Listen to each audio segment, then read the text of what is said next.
হাঙ্গা বাপেরা কোয়া পারবে না, হাঙ্গা মায়েরাও কোয়া পারবে না, আমরা কোয়া পারব না যে দেখি দেখি কে খুললো।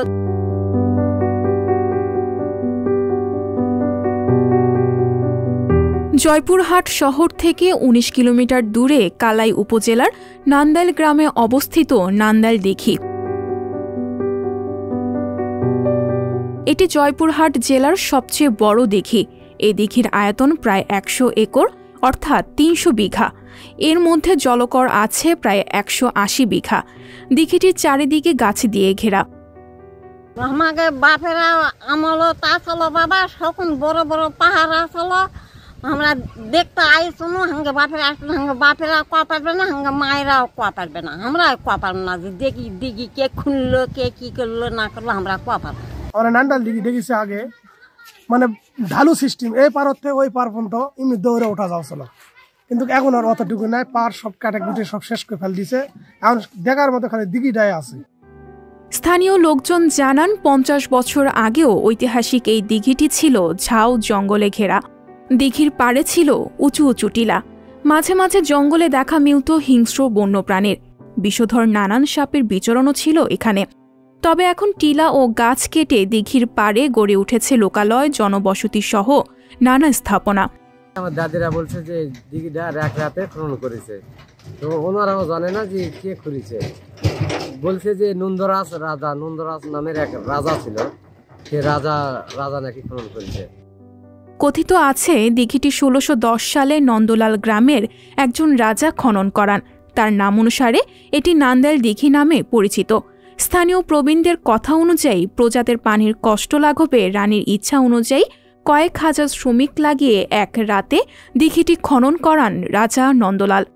বৈশাখ, তারপর ঈদ টাইমে, কুরবানির টাইমে হাজার হাজার লোক মনে হয় এখানে আছে ভাই। ঢাকাতেও সিলেটেও মনে হয় দেখার জন্য অনেক লোক মনে হয় আছে। এটা ঐতিহাসিক নান্দাইল দিঘি। এখানে প্রায় দূর দূরান্ত থেকে বহু লোকজন এখানে আসে, যারা টুরিস্ট হিসেবে পরিচিত, তারা এখানে আসে, কিন্তু সঠিক মূল্যায়ন এখানে পায় না।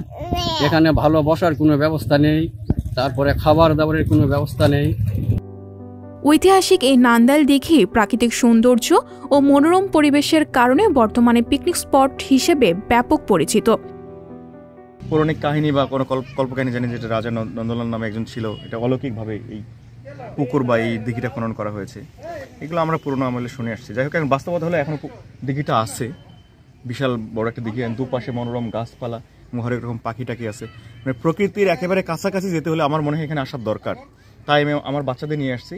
এখানে এসে কিছু অভাব আমরা দেখলাম, যেমন এখানে একটা নৌকা আছে, তো এখানে আমার মতে যে আরো কিছু যদি এরকম নৌকা, তারপরে এখানে আশেপাশে দোকানপাটের ব্যবস্থা করা যেত, যেন মানুষজন এখানে ঘুরতে এসে একটা ভালো একটা সময় কাটাতে পারে। দূর থেকে আসলে এখানে একটা রেস্টুরেন্ট বা একটা হোটেল যদি থাকার ব্যবস্থা হয় সরকারের পক্ষ থেকে, তো সেটাও অনেক ভালো হতো, কারণ যারা দূর থেকে আসবে তারা এই জায়গাটাকে ভিজিট করবে, তারা যাতে থেকে সুন্দরভাবে এনজয় করতে পারে বাচ্চাদের সাথে।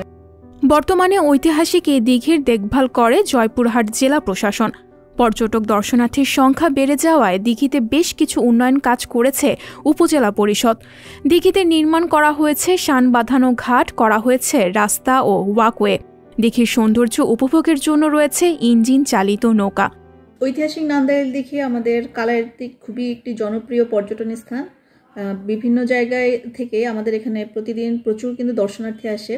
তবে এখানে এই এলাকায় নান্দাইল দিঘি ছাড়া কাছাকাছি অন্যান্য আর কোনো পর্যটন না থাকায় আমাদের কিন্তু পর্যটনটা সেই অর্থে প্রাতিষ্ঠানিক অর্থে আমাদের সেখানে গড়ে ওঠেনি। তবে এখানে আমাদের একটা পার্ক, বসবার জন্য একটা স্থান বা ওয়াকওয়ে, এগুলো নির্মাণের জন্য আমাদের বর্তমান জেলা প্রশাসক স্যার, তিনি গত সপ্তাহে এসেছিলেন, স্যার কিন্তু ইতিমধ্যে আমাদেরকে নির্দেশনা দিয়েছেন এগুলো মানে যেগুলো করে আমাদের পর্যটন বান্ধব করার সুযোগ আছে সেগুলো করার জন্য। উপজেলা পরিষদ থেকে আমরা এখানে ছোট একটি ডাকবাংলো নির্মাণ সহ আমরা কিছু চেষ্টা করেছিলাম, কিন্তু আমাদের সীমিত সামর্থ্যের মধ্যে এখানে একটি উন্নত মানের পর্যটন কেন্দ্র প্রতিষ্ঠা করা সম্ভব নয়। আমি কেন্দ্রীয় সরকারকে, আমাদের সরকারকে বিনীত অনুরোধ করব যে এখানে কেন্দ্রীয়ভাবে একটি পর্যটন কেন্দ্র স্থাপনের মাধ্যমে এই এলাকার সার্বিক মানে বিনোদন এবং অর্থনৈতিক উন্নয়নের ক্ষেত্রে যেন এখানে একটি ভূমিকা পালন করার সুযোগ তৈরি হয়। সঞ্জিদা শম্পা, সংবাদ প্রকাশ।